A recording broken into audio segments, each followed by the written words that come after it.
Welcome to the Ad Nauseam podcast, where classical gourmands everywhere can finally get their fill. Join us for a delectable discussion of Greco-Roman civilization stretching from the Minoans and Mycenaeans through the Renaissance and right down to the present. And now, ladies and gentlemen, here are your hosts, Dr. David Noe and Dr. Jeff Winkle.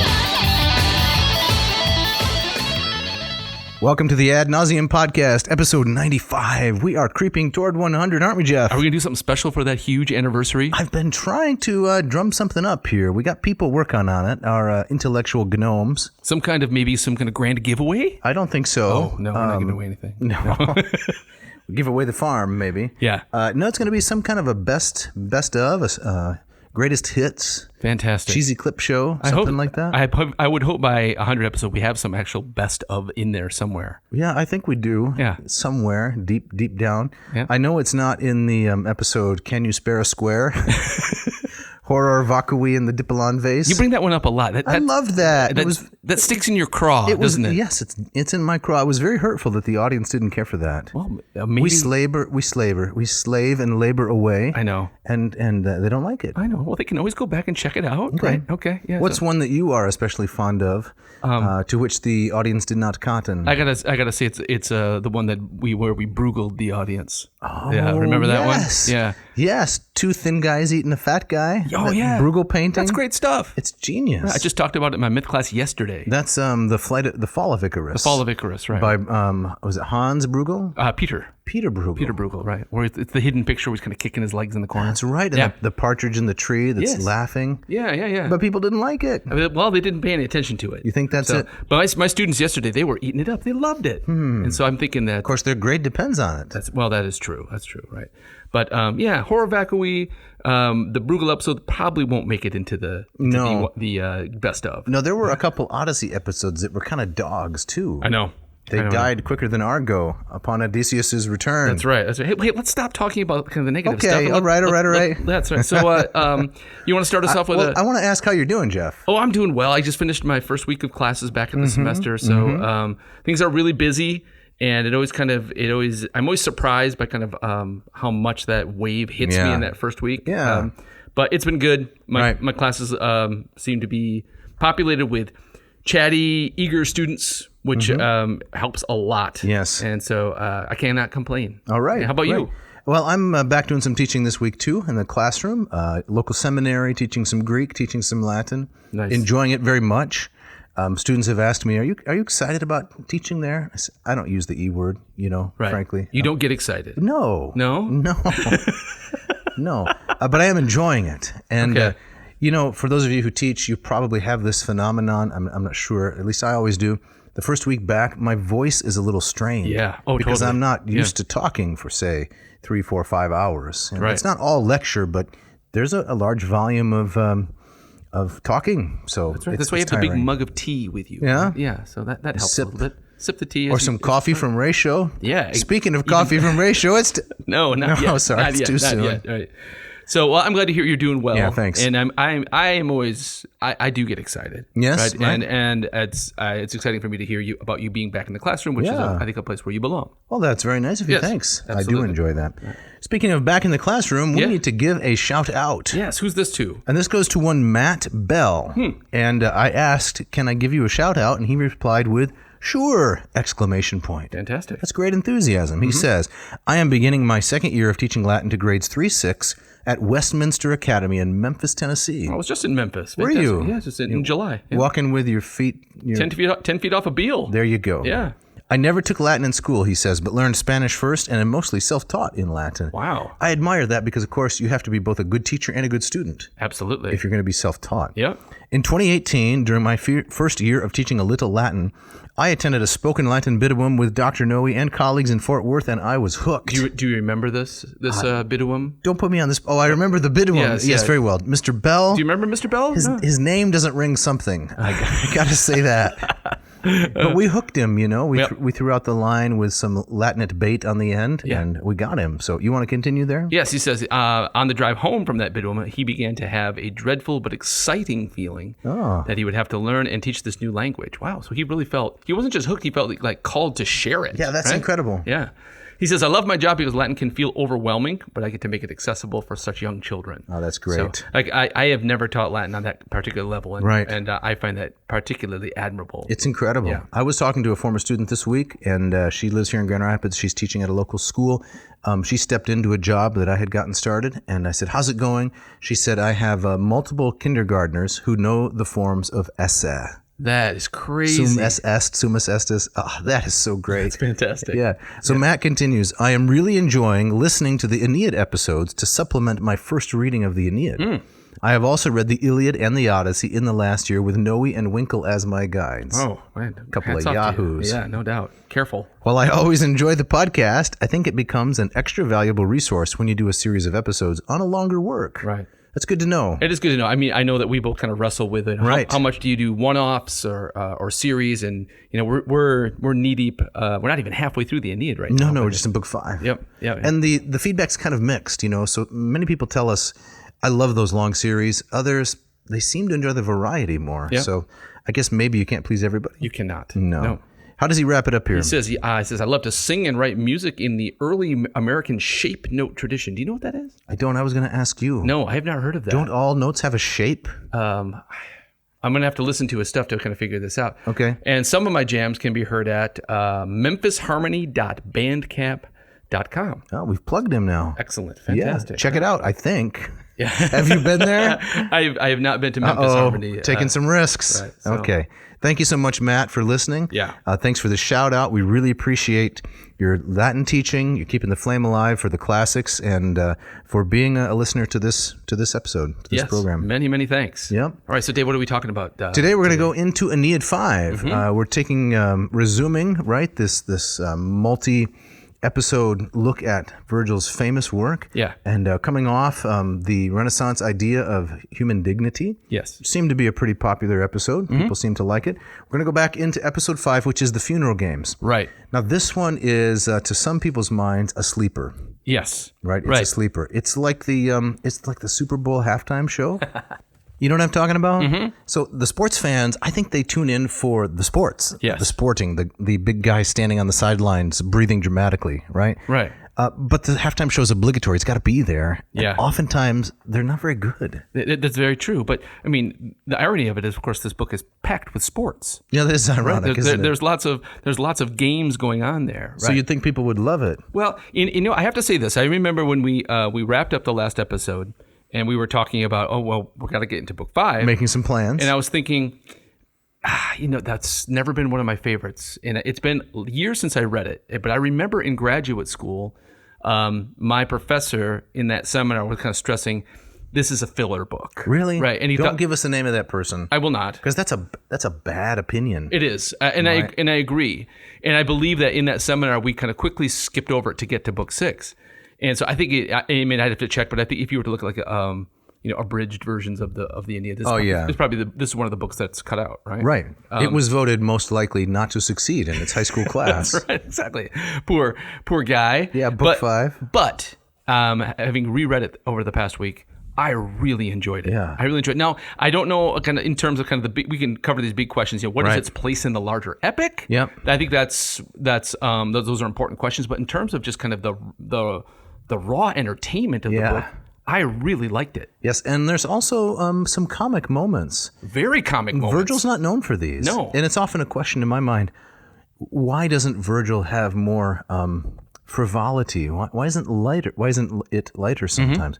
Ovid, he can't resist telling a joke. He starts in on something serious and then, he goes for what's funny. Right. And while I really enjoy that, it makes him less profound. Yes. But Vergil, it's almost wearying how significant are all of his ideas. Right. But not this book. Not this book. And it also really struck me is, when I think about Vergil and at least kind of the traditions handed down about him and what kind of man he was, this doesn't strike me as a guy who would know a lot about sports. No. But his descriptions of these games are phenomenal. And he had to have seen these things from the front row. Yes. I think you're right. You can't.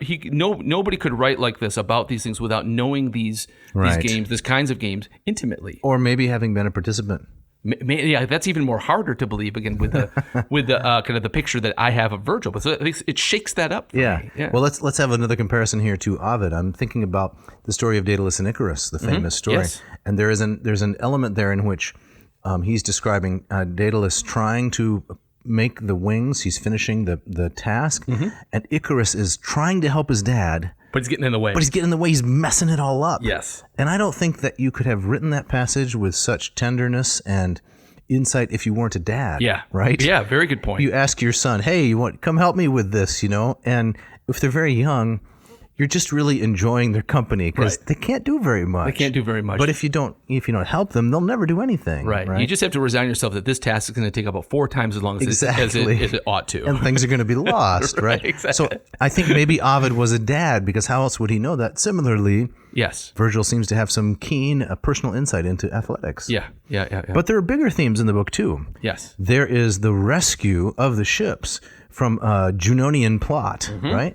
Where Juno tries to torch all the ships and strand everybody on the island of Sicily. Right. She's so desperate for this fate not to come to fruition. Right.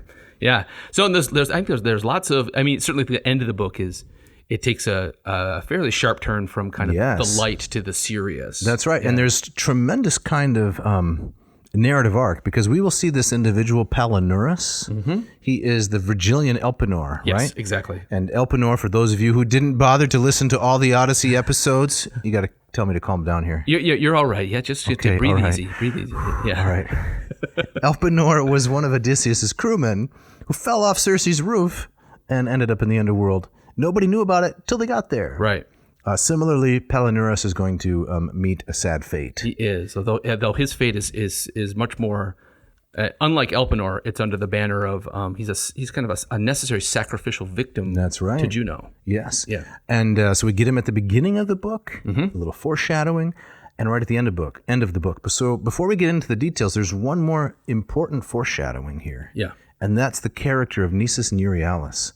They're big in this book. You want to talk about that a minute? Are these the guys that are in the foot race? That's correct. Yeah. The older man and the younger man, they may be lovers. They're close friends for sure. Vergil's not really clear on that, I would say. It's had many different interpretations over the past. There is language that he says like the one had kind of an intense love for the other. Correct. Right? Which could imply a number of things. That's right. Yeah. And we're not going to try to determine it in the course of our interpretation. Right. Because I don't think you can. But there's an important event that happens in the foot race, which will be significant for, I believe it's book 9. I'm not exactly. I don't remember. I don't follow where you're going with this. I'm Okay, interested. well then let's hang on to it. I don't want to spoil it for you. I mean, I love that foot race. I mean, I think it's also imbued with kind of a darkly comic, gross out effect. Yes, it's grotesque, It is. and that's significant too for what happens later on with the Rutulians. Okay, all so right. We'll leave it there. Okay, all right. So Jeff, we got an opening quote, don't we? Shall I read this? I would love for you to do that. This comes from a guy who's I love the name. His name's Roger Dunkel. Right? Say that again. Roger Dunkel. Is that K-L-E or K-E-L? That's K-L-E, like Winkle. Right. So I'm always drawn to people who had kind of an odd last name like myself. Right? I'm sure Mr. Dunkel kind of heard some some he joking got some as ribbing. a kid. Yeah, exactly. Do you sell donuts? Things like that? Oh, exactly right. Yeah. Dunkel's Donuts. Exactly. Another kind of riffs on his name, right? Did you get some of that as a kid? Oh, I've heard them all. Well, give us an example. Like in fourth grade, like calling me Twinkle Toes. Oh, really? Was supposed to really get my goat, right? Yeah. Winkle Tinkle. That's terrible. I've heard them all. Yeah. Did it embitter you and drive you into a life of classics? It irritated me at first, but it also made me realize fairly early on that says, if I'm going to thrive, I have to develop a sense of humor about myself. Yes. And self-deprecation. Mm-hmm. And so I think... Have you done that? I have, yes. And I know you have. It's been a very important handmaiden to my social life. Okay, Roger Dunkel. Yes. This is from Classical Journal, right? Yep, from 17 years ago, an article called Games in Transition, Aeneid 3 and 5. So he writes, the funeral games for Anchises have always posed a problem in the interpretation of the Aeneid. Some scholars have seen Vergil's games primarily as a contrasting interlude with little thematic relevance for the poem as a whole, which I would say my graduate professor, he would fall into that camp. Yeah, so the phrase there is little thematic relevance for the poem as a whole. So that's what we want to think about. It's a breath, a needed breath from lots of intensity before the intensity cranks up again. Dunkel continues. For example, R.D. Williams has written that Book 5, like Book 3, provides a relaxation of tension, a diminution of emotional involvement on the part of the reader, and a breathing space, and described the games as lighthearted and carefree. Okay, can I interrupt for a second? Please. All right, so one of my least favorite activities is going through TSA. Oh, yes. In order to fly anywhere. Millions of other people. Yeah, right. we hate it, don't we? Yes. I should start a club. Anyway, but when you finally make it through TSA and you put back on your shoes, your belt, all your clothes, you get all your belongings saddled back up and you schlep them to the gate and you sit down, that's a feeling of sweet relief. It's I very made true. it. I'm free. They can't stop me now. I'm on my way to my destination. Yes. That's kind of like how I would see Book 5, in a shallow kind of way, right? They got free of Carthage. They made it through TSA. Now they're at the gate. They're ready finally to get into Italy. And it doesn't really have much significance, like sitting around at the gate waiting for the time. plane. If you have some time, you can go get a Cinnabon. That's right. Right? Or what are those pretzels? Those terrible pretzels? Is that the like Auntie Anne's or the Wetzel's? The airport is the last place I want to chew a pretzel. Let's load up on 6 pounds of carbs. It's terrible. Right. It's ropey. Right. I like that a lot. So you think they're ever going to be a sponsor? The pretzel people? Not anymore. Okay. Not after this. I like that. So this is kind of the beyond the TSA Correct. Episode. You're safe at the gate. Right. I was like, Dunkel continues. Accustomed to the sober tone of the Aeneid as a whole, scholars often find the games an unsettling departure from high seriousness and assign them a diminished thematic significance, as if mere athletic contests could not have played an important role in the poet's design. Oh, no, that's an interesting point. So it's not just that it's a breather and it's dull, but there's an anti-athletic kind of attitude that takes over some scholars. Or this idea that athletics, just by default, cannot be serious. This is a persuasive point for what Dunkel's about to say, I guess, because it occurs to me that contemporary interpreters of the Aeneid have much less appreciation for athletics than the Romans. I think that's true. And the Greeks, right? I think that's true of humanities academics writ large. Yes, well, okay. Okay. But no, couldn't that be true? Some kind of ingrained, because all the cool popular kids were the ones on the basketball team. And so you kind of grow up with kind of this fist shaking. So you're making a broader social point. I am. If you went into academia, you may have had a little bit of a chip on your shoulder about athletics already. I think, am I painting with too broad a brush? No, I don't think so. The captain of the football team, I don't think you find a lot of those in the higher halls of academia. Andrew Luck, we've talked about him before. Who's that guy? Andrew Luck, former quarterback for the Indianapolis Colts, Stanford graduate. Okay. So not a dim bulb, right? And he got all the linemen reading the Iliad. Oh, that's right. You told me about that, yeah. I'd like to get him on the podcast. Exactly. Can't find him, but... So Mr. Luck, the exception, not the rule. Yes, exactly. He is the exception that tests the rule, that proves the rule. Right. So I think you're right. If you are a scholar and academic reading anything about athletics, it could be you're not taking them as seriously as an ancient audience would. Sure. For whom it was all consuming. Exactly. And especially if you consider, what's the best way to honor someone who has just passed? Right. It's the performance of games. Right. How can that not be taken seriously? Yep. Right. So, all right, let me move on. Just a few more lines here. For instance, Dunkel writes, Susan Wiltshire has argued that the ship race in Book 5 is relatively free of meaning beyond the immediate release the games provide, while Steve Farron has called the games much more irrelevant to the epic's plot than the contests in Vergil's models. In view of these scholars, Vergil's games are an episodic digression from the epic narrative. Other voices, however, have suggested a more significant role for the games in the thematic structure of the Aeneid. In the early 1960s, Brooks Otis, there he goes, our guy, yeah, Uncle Brooks, all right, noted Book 5 anticipation of the Iliadic future in this otherwise Odyssean narrative. Now, I already like that. Yes. I like that. Yeah. So because as we know, if I can just help the audience a little bit here, books 1 through 6 are called Odyssean, right? And books 7 through 12 are the Iliadic portion. Yes. Right. So the first 6 books of the Aeneid, Vergil is telling of sea voyages and all this kind of stuff. 7 through 12 is war in Italy. Right. So one of the ways that he pays homage to Homer but innovates is reversing the order. Yes, exactly. Right. So Dunkel writes that Mr. Otis, Brooks, notes this anticipation of the Iliadic future specifically in book 9, which you were referring to at the top of the episode, right? That we're hanging out to. So, and I'm gonna stop it there. I mean, the rest of it just kind of is just adds another couple of voices to that. But so Otis will be a scholar who says, no. There's a lot more going on here than just simply a break in the seriousness. Right? Absolutely. So I guess some scholars they like their Vergil serious and they want him to stay serious. They're uncomfortable with Vergil kind of delving into the lighter, into the comic. Right. I think that's true. But Dunkel says they've partly missed the point.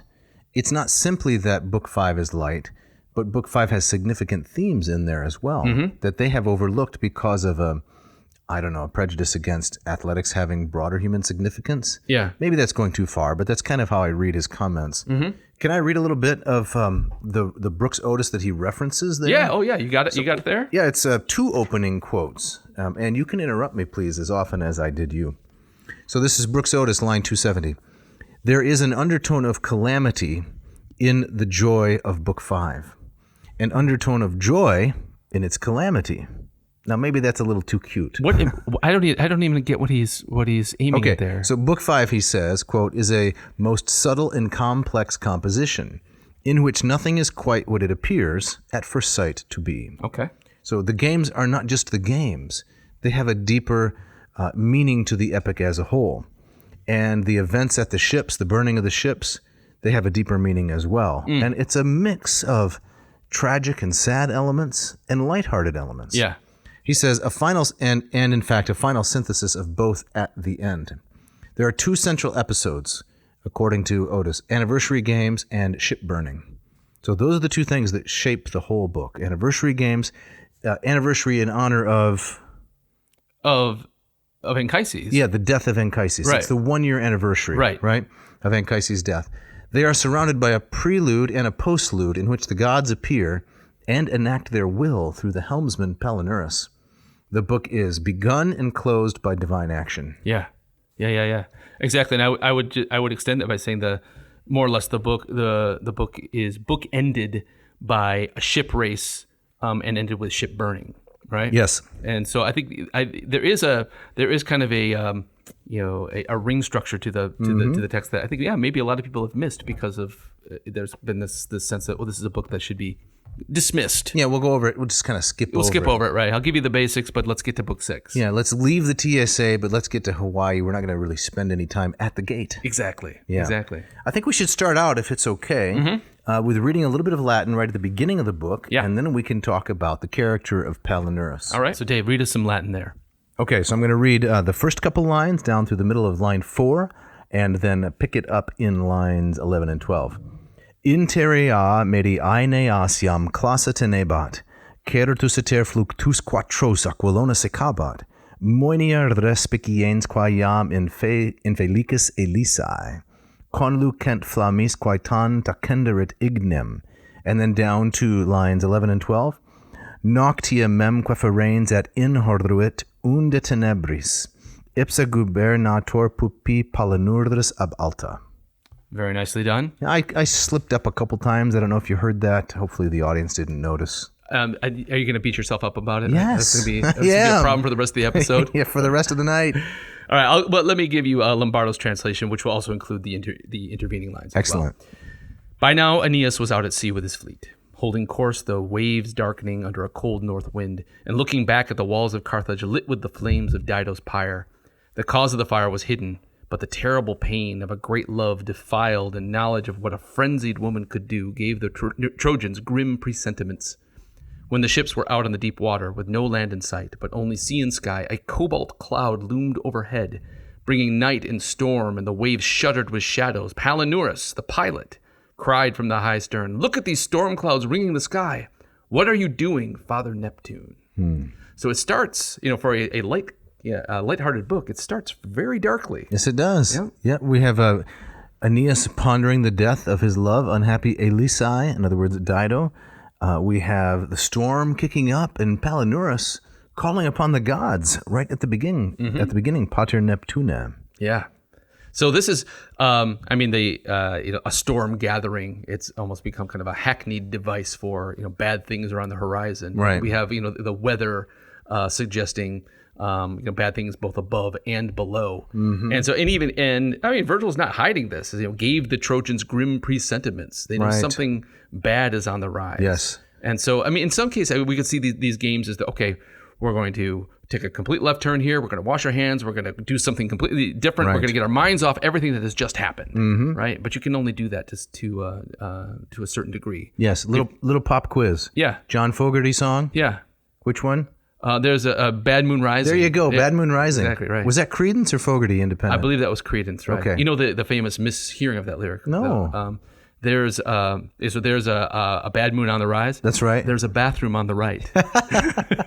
That's a Mondegreen, right? Mondegreen, exactly. Yes. Yeah, I forgot about that term. Died in your barn tonight. That was a good episode, by the way. It was, yeah. I had a Pellinurian moment the other day. Please. I was walking home from the Geim. Yep. And it just started pouring buckets. Yeah. Pouring buckets. And the lightning was cracking close. And I thought, what are the odds I'm going to get hit by lightning, right? Here they find me on the grass, struck by lightning. Yeah. I thought, should I take shelter here in, the large institutional building? I thought, nah. And you stepped out. I out. kept walking. Yes. Yes. It was there's a Latin adverb of which I'm particularly fond.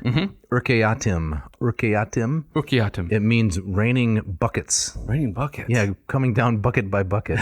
Isn't that nice? That is great. So that was ominous. Yeah. The sky was dark. It was glowering like Palinurus. But it wasn't going to stop you.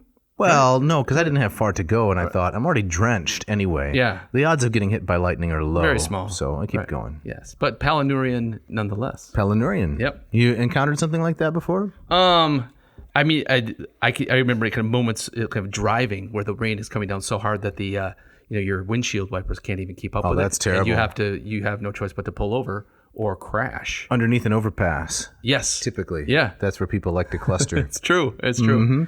So the safe route is not to go on, but to stop again. And where are they going to stop? They're going to stop in Sicily. Okay. Yep. So we learned that there is as we learned earlier. Right. There are Trojans there. Is it Acestes who's That's there? correct. He's the king of this local area. That's right. And that's where Anchises died and was buried. And they'll say we're going to stop here again. Yeah, it is the site of the historical town of Egesta. Yeah. So Egesta was very important to the Romans because eventually they took over all of Sicily in the First Punic War. Right, that's right. So you got the Carthaginians down on the shores of North Africa, modern day Tunisia and Libya, and of course the Romans in Italy. Sicily was the coveted object in the First Carthaginian War. Yes. The Romans eventually took it after enormous struggle.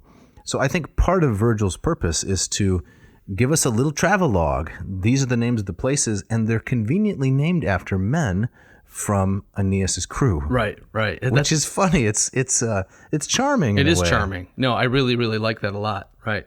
Did you get the sense that they said we have to stop, right? The weather is bad. The god looks like the Neptune's against us. Right. Do you think there's also the sense that, but there's a worry about, are we going to overstay our welcome? Acestes already gave us Xenia. Right. He welcomed us once. Is he going to be overjoyed to see us all, pulling through into the drive-through again? Right.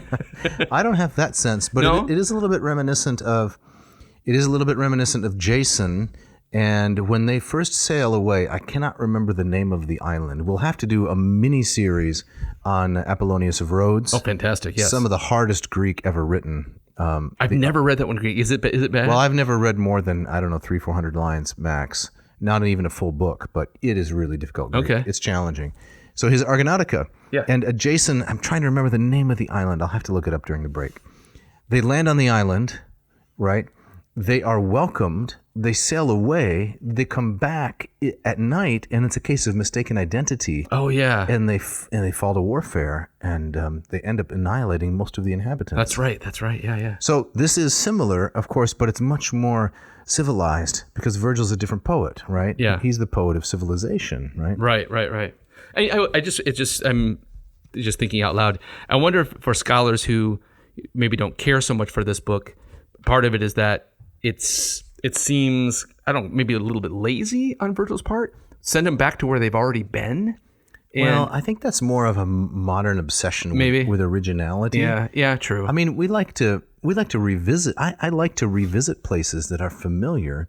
Oh, me too. The same things that they experienced before don't happen here. There are new experiences in the same setting. Yeah. Okay. So maybe people feel that way, but I wouldn't find that a very legitimate criticism. Yeah. Okay. Go back to the same spot. Right. Acestes welcomes them, and then Aeneas realizes, hey, it's the 1-year anniversary of Dad's death. Mm-hmm.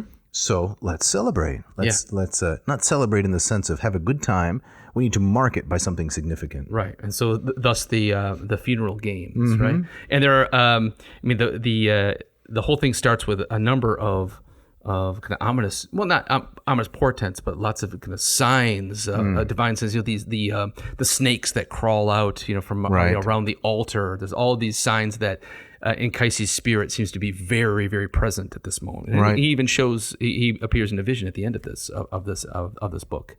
So it's not just the games themselves, but it seems like this is ordained by the gods and by the spirits below, that this is a very good thing that needs to be done. And preparatory for Book 6. Yes. Which is part of Brooks Otis' point, and those who see in Book 5 more significance. Because, just to let the audience know, if they haven't read the Aeneid before, Book 6 is the descent into the underworld, the catabasis. Yes. And when Aeneas goes down there, of course, he meets his dad. Right. As his dad in the vision in this book tells him, this is what you got to do. That's correct. Right. So Book 5 is very important for those reasons. It is. Yeah.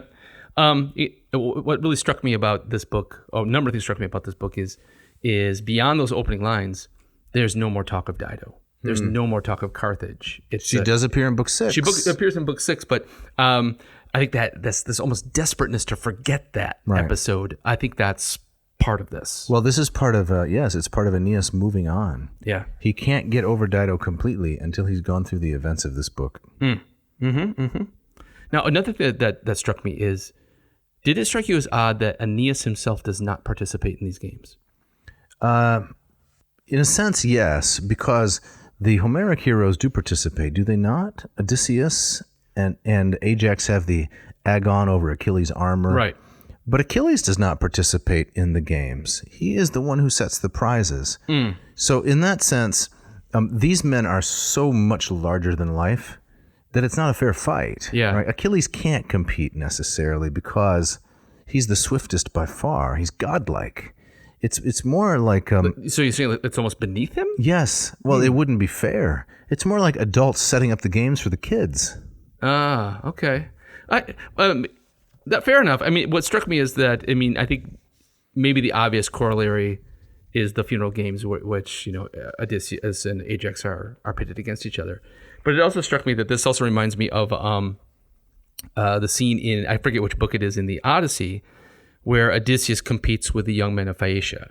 Oh, yes. Before they know who he is. Right. And they're amazed by how this old guy is just running circles around them. So it struck me as, it frustrated me that Aeneas isn't participating because, again, he's such a cipher in so many ways. Right. So what makes him heroic? This would be a great chance for him to at least maybe win the javelin toss. You want to get to know him. You want to see his excellence. That's reserved for the scene of battle, the Iliadic 7 through 12. I get what you're saying, but it's kind of like a superhero impulse, right? You're kind of hoping, come on, Aeneas, turn green, right? Do your thing. You're the greatest. Come on. Let's see what you got. But he won't. But he won't do it. No. And instead, he's the master of ceremonies. Right? He's giving out gifts. He decides that in some ways everybody gets a trophy day. That's right. The participation ribbon. Yeah. Right. He's pulling out the juice boxes, slicing the apples, I thought it struck me also as maybe unintentionally comic about, where's all this stuff coming from, right? It reminds me. Those are the questions you're not supposed to ask of the epic. It reminds me. Did you grow up watching Gilligan's Island? Of course. Right. And so the Howells have for a 3-hour tour they bought years worth of clothing. That's right. Of course, I watched Gilligan's Island. So Aeneas here. It's like his ships are like the USS Minnow. Yeah. And he's got crates full of this stuff that he's just giving away. Yeah. Well, he's a stand-in for Augustus, right? Right. Yeah. Right. And Augustus took the city of clay and turned it into a city of marble. Right. Or city of brick. Yeah. And turned it into a city of marble. So Aeneas, he's got to have the largesse. Yes, exactly. He's the swag master. He is totally the swag master. That's in this correct. Episode, right? I'd like to read a little bit of Ian Johnston.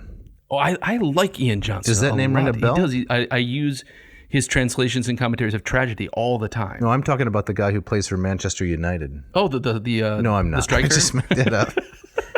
I think Manchester United is a badminton club. Yeah, that's what it is. Exactly. So this is the funeral games in Homer, Iliad 23.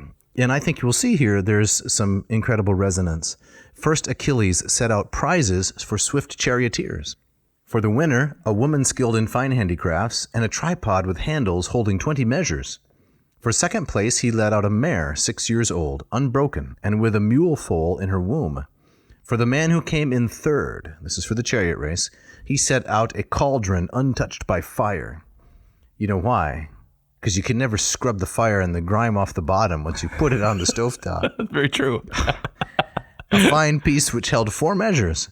For fourth place, he set a prize of 2 gold talents, while the fifth place prize was a 2-handled bowl, once again not yet put on the fire. Right, so the fifth place gets basically a water bottle. That's right. An Achilles-themed water bottle. We had to go from 2 gold talents down to a sippy cup. Yeah, and a woman in the first place who's skilled in fine handicrafts That's right. should make you a pair of mittens or something like that. Right, and I believe in Aeneid 5, there is a woman from Crete, Pholoe. I was drawn to just kind of that name. Yeah, the interesting name. And I think Vergil mentions that part of the draw is that she's skilled in handicrafts. Yes, isn't that interesting? Yeah. It's very interesting that I suppose giving away a woman as a prize in sport is tasteless and immoral, unethical, and so forth. So I would never defend that. But the odd part about it is they're not really treated as objects of desire. I mean, maybe the men are going to use them in that way, not to be indecorous, but that's not how they're presented. Not here. They're presented as skilled in domestic tasks. Right. It strikes me as odd. Yeah. I mean, maybe that's something to do with, never mind. I don't Better not speculate. Yeah, best not to speculate. Mm-hmm. Right. Speaking of mittens, yes, it's time for the ads. Okay.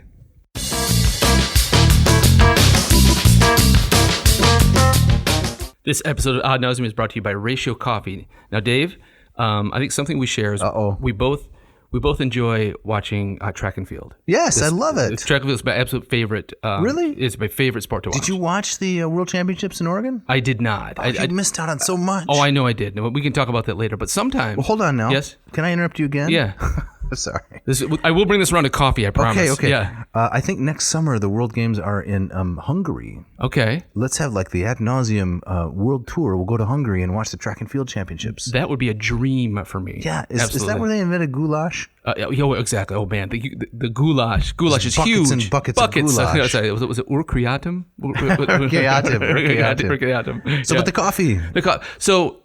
But sometimes the problem is that, like you just mentioned, these championships are held many, many time zones away. Right. And sometimes I want to watch them live. Yes. And so I'm watching track and field at like 3 a.m, and it's hard to stay awake. So you know what I need? I need a good cup of coffee. A good cup of coffee. Right. Well, one of the reasons to watch sporting events live is that inevitably you will find out the result accidentally if you watch it recorded or delayed. Yes. Right? You can tell, don't tell me what happened. Exactly. Because I'm gonna watch it as though it were live. Yeah. You just can't succeed. You can't do it. It's so hard to avoid the spoiler. That's right. But coffee can help. It can help. So what you do is if you're watching the World Track Championships, they're taking place in Uzbekistan. You brew up your cup with your ratio 6 or your ratio 8. Yes. These wonderful state-of-the-art machines. Now you like that country because it has your wife's name in it. Uzbek. Maybe that's it. I never realized that. Yeah. Because right there, Uzbekistan. Right. I'm going to start calling her that. Yeah. She'll love that. Just don't fault me for it. So if you're gonna be drinking coffee that late or any time of the day, you want a machine that's not going to waste your time. No. Right. So both you and I currently we have the ratio 8. That's right. You graduated from the 6. I did. Mine's got the stainless steel finish. Right. What did you do with the 6? I still have it. Oh, you're hoarding. I still have it. Right. Well, my 8 has the hand blown borosilicate glass. Oh, that's so nice. Which is great, and particularly wonderful if you're drinking coffee right away. Right. But my 6 has that hulking flagon. That's correct. Which keeps the coffee warm without the scorch pad for hours. You can get one of those for the 8. I know. You can upgrade. I know. Yeah, I need to do that. I'll hook you up with Mark here. So I'm going to read something a little bit, if I may. Please. From the Ratio Coffee blog. Okay. Do you know they have a blog? I did not. Quote, one of the tricky things about brewing fresh coffee is that when water comes into contact with the grounds, they let out a bunch of trapped gases. Oh, no. Mostly in the form of carbon dioxide. If not properly accounted for, these gases can have a pretty big impact on the resulting brew. Wow. Luckily, your ratio handles this for you, whether you knew it or not. Is he talking about the Bloom stage? That's right. Here we go. The term, you're getting excited, aren't you? I am. The term used to describe this reaction between grounds and water is bloom. Bloom. And it's no coincidence that all ratios have a bloom phase of their brewing process. It's the first stage. It is the first stage. To illustrate why this is so valuable, you can simply compare what it's like to brew coffee with and without a bloom. To give you a good view of what's going on, try simply brewing 2 batches of pour-overs in the ratio glass carafe. Wow. And then you'll find, with bloom and without bloom, there's no comparison. So you want a bloom. Ratio is so confident. They say, test it yourself. Exactly. Right. Don't take our word for it. Right. Yeah. So these like that old Clara Peller commercial, right? Where's the beef? Where's the bloom? Where's the bloom? So listeners, if you want one of these wonderful machines, you can go to ratiocoffee.com. And you can choose either the 6 or the 8 or both if you want. Yeah. It's an heirloom piece. It's an heirloom piece. It's not like you're going to buy it and throw it away in a month, a year, a decade. No way. You're going to have it. It is so consistent. It is so consistent every time. Great coffee. So find your machine, type in your coupon code ANCOV4. ANCO, so ad nauseam coffee V4. V4, and that will get you 15% off whatever you order. Yeah, check it out. This episode is also brought to you by Hackett Publishing. Now, the good folks of Hackett Publishing, with offices in both Indianapolis, Indiana, which is in the Central Time Zone. That's true. Well, Indiana's split. They have that weird thing where like half is east and half central. It's really annoying. Yeah, but I'm pretty sure that Indianapolis is central. Okay, yes, please go on. Yeah, Cambridge, Massachusetts is the Eastern Time Zone. Yes. They have offices there, and they ship high-quality classics themed and other kinds of books around the country, and they've been doing so for 50 years. Mm-hmm, exactly. The golden anniversary. Yep. That's this year, right? I love Hackett. I love how they took a chance with a couple of knuckleheads like us. Right. They've been with us from the pretty much the very beginning. It's going on 2 years now. Yeah. In fact, it is 2 years. It is. It's been almost exactly 2 years. We called them up and said, hey, we got this little podcast. We get what? Maybe 1 download per day. Right. Half a download. Exactly. And that's my mom, right? Yeah. The next day is my mom. Would you like to support? And they said, what? Classics? We're on it. We're in. We'd love it. We're in. Yeah. Yes. There was no hemming. There was very little hawing. No hemming or hawing. Right. So I love these guys. Yeah. And I love how faithful they've been to this podcast. And I love their product too. It's fantastic. I'm at the website right now, and I'm looking at 3 sample items. So the first is, on the left side, The Greco-Persian Wars, a short history with documents by Eric Jensen. This is from their series called Passages, Key Moments in History. So they're trying to give you an eyewitness front seat look at these important moments. Right next to it is Nazi Crimes and Their Punishment by Michael Bryant. 1943 to 1950, so about the Nuremberg trials, right? Wow. So you got the Greco-Persian Wars, source documents, right next to it, Nazi crimes, so something in the 20th century. And then the third one is the Indian Rebellion, 1857 to 1859. So I think this is about the British presence in the Indian subcontinent. A short history with documents by James Fry. Fantastic. So, what a smorgasbord of high-quality material. And these spotlights and these really key moments in world history. Fascinating. Fantastic. Yeah. Right. So, as we've said countless times on this podcast, I've used Hackett in my classroom. I have the Hackett books on my shelf. Clever artwork. My students love them, both for the translation, but they're so affordable. Right. They're not gonna jack up the price. No, break the bank. But they don't compromise quality. No. The scholarship is excellent. The volumes are attractive. Yes. So, listener, this is what you should do. In our humble opinion, go to Hackett Publishing, HACKETT.com. Check out their wide selection. Make your own selections. Put them into the little grocery satchel. Yes. And when you get to checkout, you need to put a coupon code in there. Yes, and that code is AN2022. AN2022. And what will that get you, Jeff? That will get you 2 wonderful things. 20% off your entire order. Wow. And free shipping. Check it out. Do it.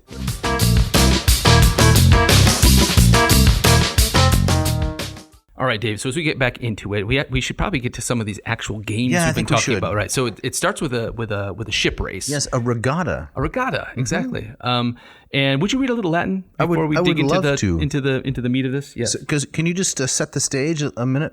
So for those who are familiar with the Latin, they're going to be able to understand some of what I'm saying. They're going to hear it if they have a little context. Yes. So Aeneid calls the ship race, and 4 competitors step forward. We have Menestheus, Gaius, Sergestus, and Cloanthus, and and each of them has a big fast ship, and each ship is named as well. Yeah. It's really, really quite cool. Right, and they got to go out to sea. They got to round a rock and come back again. Is that right? Yep. Okay. So I'm going to read a little bit of Latin here, starting in line 114. I think I'll read, 5 or 6 lines. Prima pares in eunt gravibus certamina remis, quatuor ex omni delectae classa cerdrinae, velo chem nesteus aget acri remiga pristim, moxitulus nesteus genus aquo nomina memmi, ingentem quagias ingenti molacim iram. Urbis opus triplici pubesquam dardana versu, impellunt terno consurgunt ordina remi, sergestus quedumus tenet aqua surgia nomen, centaur drin vehitur magnas gelaque cloanthus, cae rulea genus unditibi romana cluenti. Nicely done. Thank you. I did more than 6 or 7 because it's so much fun, and we got to get all those names in there. It's good. So Jeff, what does it mean? Here's Lombardo's rendering of that. 4 ships entered the first contest, well matched in oarage, the pride of the fleet. The swift Leviathan was captained by Menestheus. Now, I don't have the Latin in front of me. That's Pristim. Pristim. How was that Leviathan? I don't know. Okay. I'm going to have to do some research on that. Okay. I don't think it's a bad translation. I think Pristis is an unknown sea creature. Okay, I got you. Okay. So the swift Leviathan was captained by Menestheus, namesake of the Italian clan of Memmius. Gaius commanded the huge Chimera, a trireme the size of a city. Wow. Rowed by pretty big. That's very big. Rowed by Dardanian youths sweeping their oars in 3-ordered tiers and propelling her on. Sergestus, namesake of the house of Sergius, rowed in the great Centaur, and Scylla, a sea blue vessel, carried Cloanthus, whence your family, Roman Cluentius. Mm-hmm. So you know what he's doing, right? He's saying that these are the great ancestors of famous Roman aristocratic houses, like Memmius and Cluentis and Sergius, right? So it's a way. What do they call this? I heard this term recently. It's fan service. Fan service, right? Have you heard that before? Sure, exactly. It's like at the end of the latest Ghostbusters film, a few of the original Ghostbusters show up. Right. We talked about this. We did. Yeah, exactly. Yeah, pure fan service. Right. Because his audience, his aristocratic audience, hey, that's my great grandfather. Now, they didn't necessarily believe it was, but they've been written into this epic story. Yes. It's very interesting. It is, right. I wonder if that weighed on Vergil a little bit. Is okay, I'm going to bring these well-known families into this, but also one of them has to be the winner. That's right? true. Exactly. Is he? Right. Is he? It's distant enough, maybe. I guess so. It's distant enough. I thought you were going to say, I wonder if it weighed on him as though he were compromising his craft. Oh. By doing so. I don't know. Yeah, maybe. I doubt it. I don't think so either. This is it's so well described. Yes. And I mean the action scenes they pull you right in. Now tell me about Vin Scully. Vin Scully? Yeah. Recently I know the name. He was sportscaster basketball? No, baseball. Oh, see, yeah, I don't know what I'm talking about. So he was for years and years the voice of the Los Angeles Dodgers. But he was also one of these guys that, when it came down to playoff time, you'd find Vin Scully in the booth because I just had one of those great voices, and he was famous for his ability to kind of know when to fill the gap with commentary and know when to back off. Yeah, right? when to be quiet. So one of his most famous calls which is in my opinion the greatest moment in Major League Baseball history. Oh, is really? When Kirk Gibson hit his famous home run playing for the Dodgers, 1988 in the World Series. Guy can barely walk.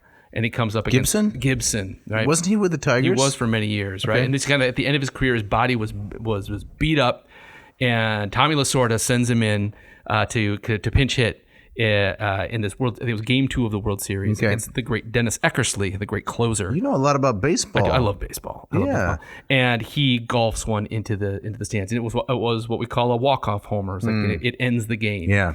And he's shuffling around the bases. And he can barely walk, and he's pumping his arm. It's fantastic. YouTube See it on YouTube? Yeah. Okay. And Scully, who was calling that game, famously, once Gibson hits the home run, he says nothing. And he lets the crowd go crazy and just kind of let the scene speak for itself. Where That's I think wise. many other announcers would try to fill that space. Joe right? Buck. Yeah. He'd been all over it, right? We've been all over it, right? So, but we bring up Vin Scully because a lot of these passages when Vergil to kind of describe the action, he sounds like Vin Scully in the booth. Yeah, it's great. Yeah. Can I read a little bit of the Lombardo here? About Gaius? Exactly, right. All right, so they set off on the Regatta. Are you a boat guy? You a sailing guy? No. I mean, I grew up, my grandfather had a motorboat and such, but right. I was never my thing. I've always wanted to take one of those barefoot cruises. Oh, yeah. Where you're down in the Caribbean and they teach you how to sail. That would be fascinating. Yeah, I'm afraid I'd get thrown in the brig or something, though. Stranded on a desert island with, one barrel of rum and some hardtack. Exactly. Or tossed off the boat, which happens in the scene. Right. All right, so Gaius took the lead first, slipping through the waves amid all the roaring. Cloanthus was next, with better rowers, but a heavier ship. Then equally far behind, Leviathan and Centaur battled for third. Leviathan would pull ahead, then huge Centaur would pass her by, and then they would sail neck and neck and cleave the salt sea with their curving keels. It's like a horse race. It is. Yes. And it's a fantastic translation. Yes. It's wonderfully rapid. Agreed. They were drawing close to the rocky turn when Gaius, the leader on the course, called out to his ship's pilot, Menoetes, "Why are you going so far to the right? Steer this way. Hug the shore. Let the oars scrape the rock on the left. The others can have the deep water." Right. So Gaius says, you gotta make that turn tight. Right. Man. Get as close to the rock as you possibly can. Right. And to save time. To save time, right. So Menoetes is playing the safe route and kind of going out into the deep water to slow things down. And what's going to happen? Well, Gaius gets very upset. And this is, I think, the first kind of real, at least semi-comic moment. Okay. Right, where Gaius finally gets so upset and he pushes Menoetes, his pilot, off the boat and into the water. Right, where he bobs there, right? He's bobbing. Can you read some of Lombardo there? Yeah. With the salt in his beard and I guess the spray in his eyes. Right. So Gaius, he's taking this really, really serious. Right. And so Lombardo says he pushed the sluggish Menoetes off the stern and into the sea head first and took the rudder himself. Urging on his crew, the captain, now pilot, turned the prow toward shore. Menoetes, heavy and old, bobbed up from the depths and pulled himself out, dripping wet onto the rock, and sat there. So he could pull himself on the rock he was trying to avoid. Yes. Right. So he's the example of the seasoned old athlete who's too conservative. Yes. Right. So sometimes the seasoned old athlete we're going to see in the boxing match has the upper hand and is more than a match for the inexperienced person. But sometimes you become a little long in the tooth. Yep. You're not willing to take any of the risks that you would have jumped at when you were young. Exactly. Your reactions are slower, right? Correct. Exactly. Right. So, and Lombardo continues that the Trojans laughed when he fell, laughed as he swam, and were laughing now as he vomited up buckets of seawater. Oh, that's terrible. This would be on Fail Army, wouldn't it? On what? You don't know Fail Army? No, is it like Funniest Home Videos or something? Kind of, but more grim. Oh, really? This is people trying to ride their bicycles down the stairs. This is the unicycle ones and the skis are the worst. Oh no, just make you cringe. It's awful. Yeah. I started watching some when I was in London several years ago with my son because it was the only thing on television that was Fail Army relatively wholesome. I gotcha. Right. Yeah. And it's like America's Funniest Videos, but they're all mostly people attempting to do physically dramatic and demanding things and failing. That sounds like something I need to check out. You should check it out. Right. So, it's a comic scene. Vergil he's describing people laughing at this poor guy. Right. But it also struck me as, if we're connecting the light and the dark. Right. Is this not in some ways a foreshadowing of what happens to Palinurus? Right. He falls off the ship too. Oh, you gave it away. We what? didn't tell anybody that he fell off the ship. Oh, people don't know this? I don't know. Oh, okay. It's right at the end of book 5. We said it's very hard to avoid spoilers. That's true. It is very hard to avoid. You drank more coffee, Yes, Palinurus gets thrown in the deep. Yes. But it happens because the gods take him as a sacrifice. Here, in a comic way, Menoetes goes under. Right. So, Jeff, what happens next in the yacht race and who wins? Well, with that guy thrown off, it kind of it slows Gaius down for a bit. Okay, understandably. Yeah, and so Menestheus and Sergestus, two of the other guys, now they see an opening. Okay, right? So they're gonna go for it. They're urging their men to kind of lean on those oars and get closer and closer and closer. Sergestus goes in way too close on the turning point. So he commits the other kind of fault. Right. Right. So is this kind of the Aristotelian mean? Yeah. Right. Meden agon, don't do anything in excess. Yes. The first guy, Gaius's helmsman Menoetes, I'm going to steer way too far out. Far way out. And the other guy says, no, I'm going to tack right next to the rock. Yep. And get a big advantage. And what happens to him? He runs aground. Okay. Right. And so he's pretty much out of it. All right. And so then Menestheus slips through and he passes Gaius. Okay. He's the guy who tossed his pilot out. Right. And then there's one more guy to chase down. That's Cloanthus. Right? And he's in the Scylla. Is that right? Yes, he's in the Scylla. Right. So which you want your boat to have a monster name. And he also in terms with Scylla, right, represents half of that gap that you're supposed to slip between Scylla and Charybdis. That's right? correct, Right? no doubt.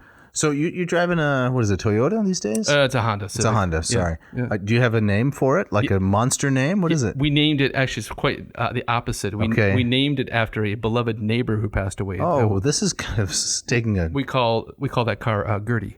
Okay. Right. And our van we call Lois, after Lois Lane.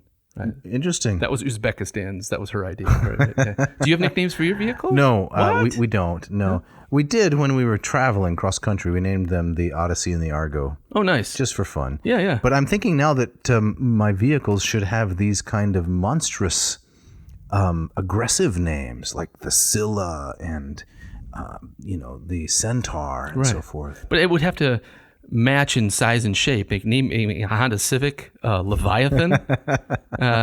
Then the incongruity is funny. It's funny, exactly. Right. Leviathan. Right. Beep, We got to finish the race, though. Okay, sorry. Right. So getting distracted. Menestheus he's gaining on Cloanthus, and it looks like he's going to overtake them. But then Cloanthus, has been the lesson through many of these books, he's religiously correct. And he decides, I'm going to pray to the gods, and maybe that's going to carry me over the finish line. So he prays to the gods of the sea. Is that right? What do you mean? In a moral sense, should you do that? Is it okay to pray to the gods for trivial things? In this epic, absolutely. Okay. Right. Maybe it's not trivial. Right. Maybe that's the difference. Right. Right. As a Christian, I tend not to pray for trivial things, right? Right. Because it just seems sacrilegious, Mm-hmm. And I don't go to the fridge, may the milk not be spoiled, right? That seems kind of, I don't want to bother God with something so trivial. No, I mean, it is kind of a cliche and a joke about how you interview the quarterback after they win the Super Bowl, right? And they thank God for smiling on their cover 2 defense or whatever. Doesn't that sit wrong? I don't like it. So what's the difference here? Well, it's a polytheistic system. Is that enough to explain it? I think so. And you take it you take the advantage of one god's favor over another. These kinds of gods are so more human than human, right? They're fickle. They're fickle, and they want to win too, right? Maybe another way to explain it, if I may, is that to them sports is not trivial. Well, good point. If to them sports is not trivial, then you should pray to the gods for victory in athletics because this is serious business. Right. There's not a separation between religion and badminton. That's right. In this, yeah. So Cloanthus, his prayers are answered, and it's like the Nereids and the mer people of the sea pick up his boat and carry him into the harbor of first place. It's it's a nice kind of fantastical scene. Yes, Disney would do something with that probably. Yeah, ready made. Mm-hmm. And so Cloanthus wins, and Aeneas is there to do all the kind of the crazy prizes that he has in these bottomless trunks that he's carried for so many months now, right? And what kind of things are given out? What are some of the prizes? Maybe we should detail those for the audience for just a minute. So I'll give you Lombardo's translation here. It says, "Then Aeneas, true son of Anchises, summoned all the crews in ritual fashion, and proclaiming Cloanthus the victor, wreathed his brows with fresh green laurel." So wait a minute. What? That's it? Well, no, there's more coming. There's just green laurel? No, there's way more coming. When you ran the Chicago Marathon? Yeah. Twice, right? I did Chicago once, Grand Rapids once. Okay. Yeah. And you won, I assume. I did not. Okay. I was way behind. Did they give you a bagel at the end or something? There was beer, there was bagel, there was cheese, there was no, there wasn't cheese. That was awful. There was lots of stuff to eat. But I do remember when I ran it with a couple of friends, and we got to roughly the halfway point, right. Mile 13, and the buzz through the crowd started to spread that the winner had just crossed the finish line. Oh, and you were at what, mile 5? Was it? Mile 13. Mile 13. Yeah, so sorry. halfway through. Okay, sorry. Yeah. But they were not running for just a laurel crown. Who are we talking about? The marathoners in these events, they were running for big cash prizes. Oh yes, right? Well, the elite athletes, of course. Right? Yes, right. I was running just to hopefully finish the thing, right? Right. So I mean, the fresh green laurel, it's like an Olympic victory, right? And that's the honor and the glory, the kleos. But there's more stuff to come. Okay. Right. So and then He had each ship select 3 bullocks and gave to each wine and a great bar of silver. The 2 leading captains a bar of silver? A bar of silver? Okay. Yeah. What are they going to do with that? I don't know. Cash it in for dollars? I don't know. Okay. Right? You don't have to get testy. I'm not testy. I'm feeling good. The 2 leading captains he singled out with special honors. To the victor, he gave a gold embroidered cloak with a wavy border of Melobean port purple and the woven design of a royal youth on wooded Mount Ida. That's a little bit more information than I need, particularly, but it's a fancy cloak. They don't like that detail? It's all right. It's just it's a little much. Okay. And then it goes on. A boy keen in the hunt, chasing down stags with his javelin. As he ran out of breath, an eagle of Jove swooped down from Ida to snatch him up in his hooking talons. It's Ganymede. It is. This is what we call an ekphrasis. I was just going to say that. Yes, exactly. Where the work of art kind of comes alive and tells its own story. That's right. And I was going to say, how could you put it down with your "this is more information than I need"? This is what makes a poet great. I changed my mind. Okay, good. I love a good ekphrasis. Okay, you remember when Ovid describes the doors of the palace of the sun? Yes. That's a good ekphrasis. It is. The shield of Achilles, right? Perhaps the most famous one. Right, book 18 of the Iliad. Going on, the boy's aged guardians lifted their palms in vain to the stars, and his dogs barked at the wind. So that's all about that cloak there. Okay. To Menestheus, who won second place, Aeneas gave a corselet with burnished links interwoven with triple meshed gold that he himself had stripped from Demoleus by the rushing Simois under Ilium's wall. So kind of a plunder from the Trojan War. War prize. Yeah. So he gets this corselet. Yeah. Could you wear that to parties, or what could you do with that? I think it's an all-purpose corselet, right? For casual and formal events alike, right? It's business casual. Wear the corselet. So it goes on and on and on. There's cauldrons, there's cups, there's more corselets. He's just handing out prizes. He's the candy man here. Right. Right. This shows his generosity, his piety, genuine love for his men. And he's kind of like, he's routinely referred to as God is born. Right. But he's acting in kind of a godlike fashion here, giving out these favors, from the throne, as it were. But Dave, I think we got to stop. I think that's a good place to wrap it up.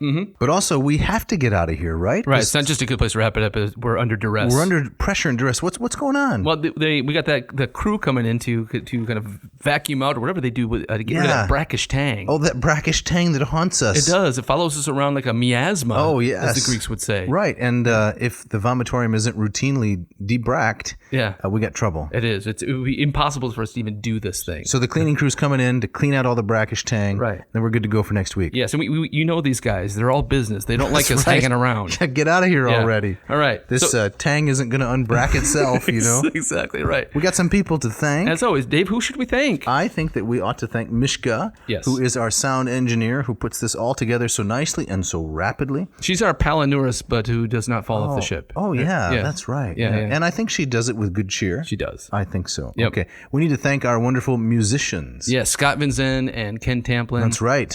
Amazing musicians, amazing guitar playing from Scott, and Ken's vocals are unmatched. Yeah, he also plays the guitar. If you like to listen to instrumental guitar and you are a Spotify kind of person, you can go check out Scott's album No Words, which is a really lovely instrumental guitar. And he's just really nice and fantastic. And Ken, while he's famous for his vocal academy too, he's no slouch on the guitar himself. Oh, he's quite impressive. Yes, fantastic. So we're thankful that they let us use this music with such generosity, free of charge. If you like the show and you'd like to get a shout out like our friend Matt Bell at the beginning of the episode, send us an email. Yes, you can write to Dave at dave@adnauseam.com. Don't forget the V. Or you can write to Jeff at adnauseam.com. We will reply. I don't think we have failed to reply to any emails. I don't think so. No. We try to be very diligent about that. Sometimes it's not right away. Right. But we try. What if they want a t-shirt? Oh, well, go to adnauseam.com. Again, don't forget the V and check out the swag. Yeah, the Lurch with Merch. The Lurch with Merch link. And show your love for the podcast. Get yourself one of these they're really sharp looking. Yeah, the Ad Nauseam t-shirt you can pick up an Erasmian themed Quai No Kent, Do Kent. Yeah. The things that hurt help. We would love to see you sporting one of these t-shirts. Right. And next week, Dave, hopefully we'll get to the end of book 5. I think we will. Yeah. I think this is a 2-episode book. Maybe we stretch it into 3. We'll just kind of see what happens. We have to see how it goes. Right, because it's so much fun. Right. And Dave, you have our gustatory parting shot. I do. And I don't know if this one is so funny. It's a little grim, maybe, but we'll see. This is from a woman named Susan Juby. The Republic of Dirt. A Return to Woolfield Farm. All right. I don't know much about it or anything but that. And this is what she says. Got anything to eat? I asked. You know where the gas station is, said my incredibly nurturing and maternal mother. Thanks for listening. Thanks.